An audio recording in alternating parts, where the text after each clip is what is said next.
छत्रपती संभाजीनगरच्या वाळूजमधील उद्योजक संतोष लड्डा यांच्या निवासस्थानी काही दिवसांपूर्वी मोठा दरोडा पडला होता।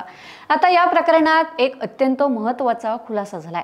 एन्काउंटरमध्ये ठार झालेल्या मुख्य आरोपी अमोल खोतकरनेच पोलिसांवर पहिली गोळी झाडल्याचा जबाब त्याच्या मैत्रिणीनेच दिल्याची माहिती समोर येतेय। एन्काउंटरच्या वेळी अमोल खोतकरच्या गाडीत त्याची मैत्रीण खुशी शेख देखील उपस्थित होती।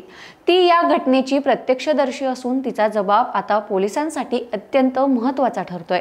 यामुळे पोलिसांना त्यांच्या कारवाईसाठी क्लीन चिट मिळण्याची शक्यता निर्माण झाली आहे।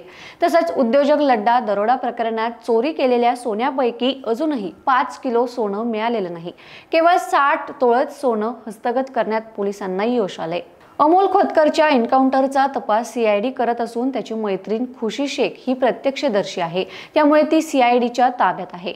तर उर्वरित 5 किलो सोन्याचा तपास लावण्यासाठी खुशीची चौकशी करायची असल्याने पोलिसांकडे तिचा ताबा मिळावा यासाठी सीआयडीला पत्र पाठवण्यात आलंय।